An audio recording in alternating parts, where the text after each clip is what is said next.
Tak, krásny dobrý deň do nového videa. Máme tu dneska tieto dve krásky. Máme tu jednu muscle caru, alebo pony car, Ford Mustang GT California Special, a máme tu Corvette C7, ktorú sme nedávno kupovali na aukcii.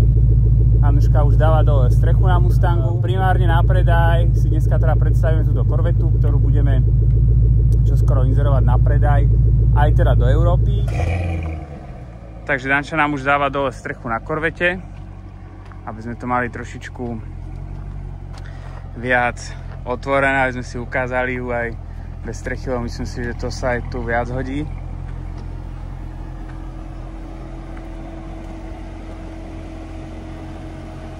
Krása. Môže nám tam Danuška trošku pridať?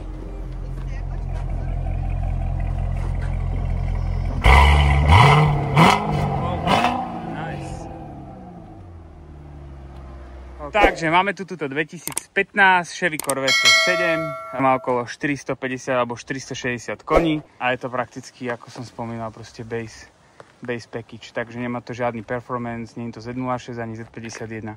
Takže standardný tune, je to taký super cruiser tu na Floride, auto, s ktorým proste si človek vie užiť aj kopec zábavy, srandy a pritom sa dá s tým chodiť aj na celkom dobrú spotrebu.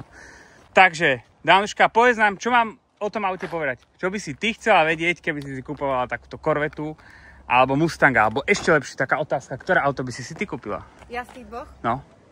Ja Mustang. Mustang? A povedz nám, prečo by si kúpila Mustang? Je pre mňa pohodlnejší a viac využiteľnejší. A v čom? Na daily jazdenie.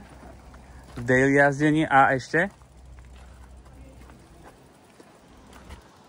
Si predsa Ford žena, nie? Tak to je jasné. Ale nechceme ako pohovoriť, že akože Chevy by bolo zlé. Mustang je určite v tomto podstatne využiteľnejšie auto, ale aj tak si musíme povedať, že tá Corvetta je, áno, je podstatne zaujímavejšie a je to auto, ktoré proste naozaj kde príde, tak it's okay, don't worry, yeah, sure. Čo sa týka toho nájazdu, máme tam presne teda 104 929 mil. Sa naštartovať.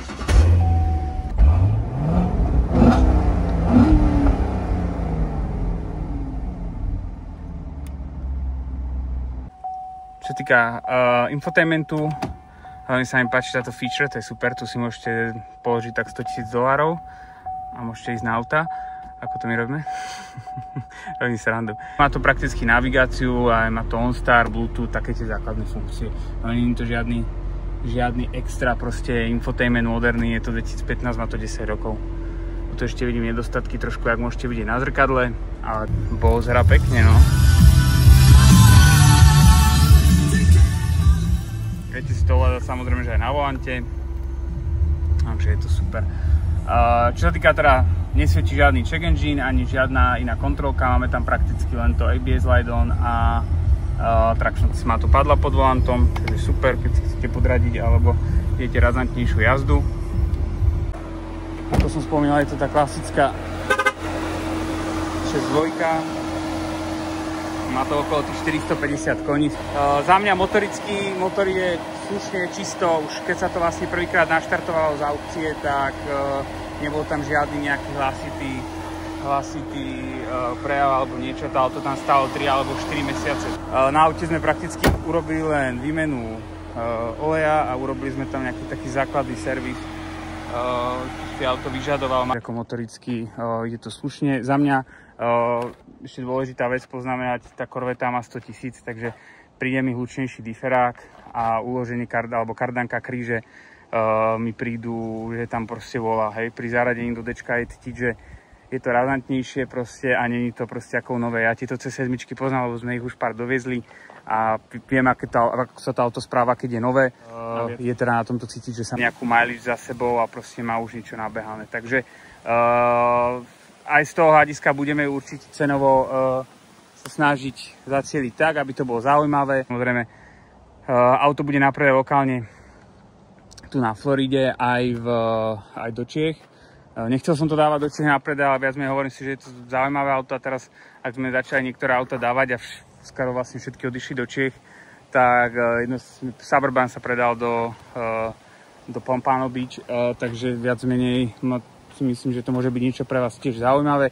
Není to auto úplne v tip-top stave, Hovorím, nie sú tam proste niektoré veci doriešené, ale viac menej to je štýl, akým spôsobom my tie auta predávame tu a akým spôsobom to posúvame ďalej, lebo samozrejme, pokiaľ by sme za to započítali náš čas a našu prácu, tak tá cena by nebola tak zaujímavá, ako bude teraz.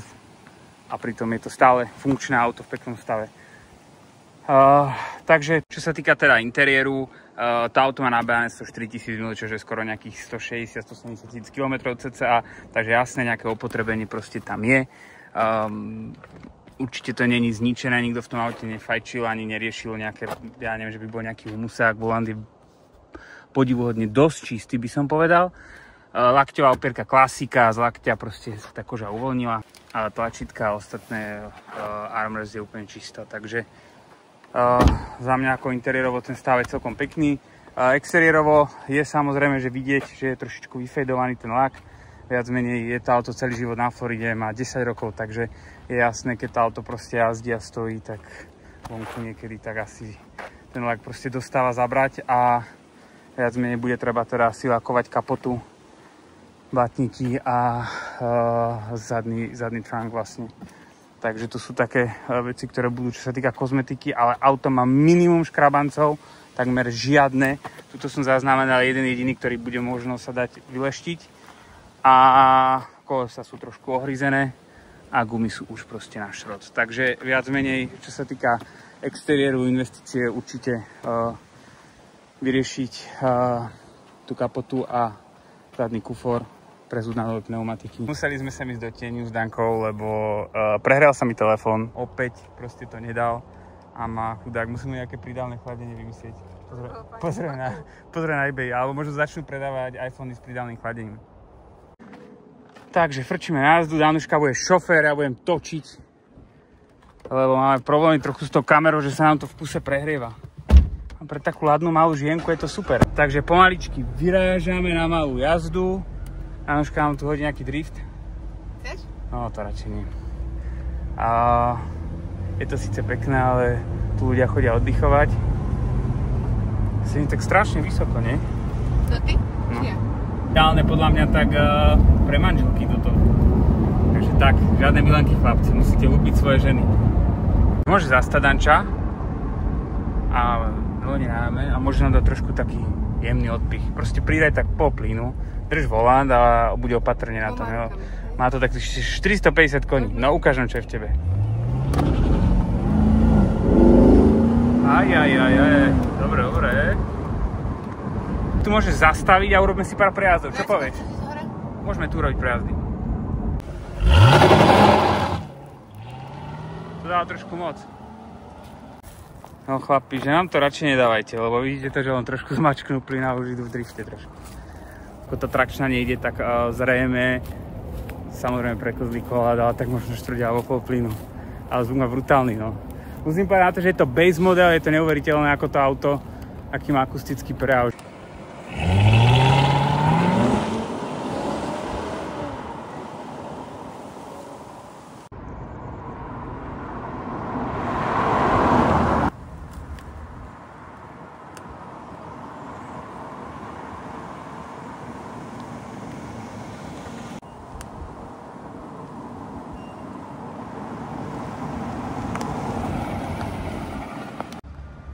Ja myslím si, že ma tu Danča už nechá. Som rád, že si zastala, takže, lebo sa tu vozí stále na tej mašine a ja akože tu idem umrieť v teple. A to som videl, niekde na výmer bola tak.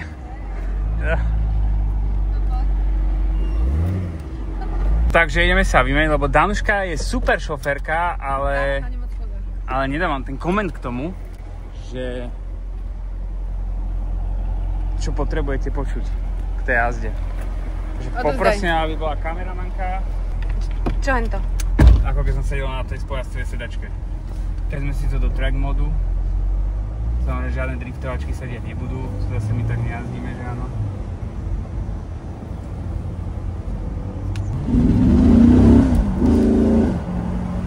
Samo štvrť plynu. A od cyklistu tam nevystrašili. Máme trojku, tam tak pol plynu.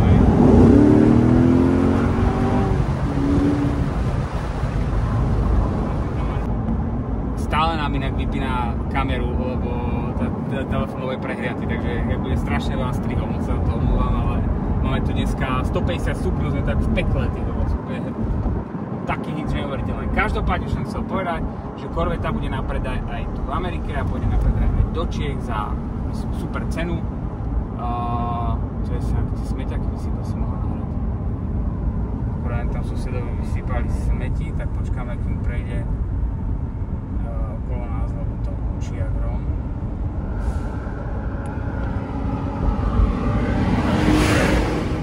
Takže, ako som spomínal, bude to teda na predaj aj do Čiech, aj bude to v Amerike lokálne na predaj, takže first come, first serve. A viac menej, čo sa týka toho stavu, ak by ste mali nejaké otázky, neváhajte nás kontaktovať. Tu vám prikladám kontakt na nás, na e-mail alebo WhatsApp číslo, a čo sa týka ceny a všetky špecifikácie, to môžete nájsť na stránkach ship2eu.cz, ship2eu.sk. A viac menej, keby ste mali nejaké otázky, tak nám v kľude píšte, volajte.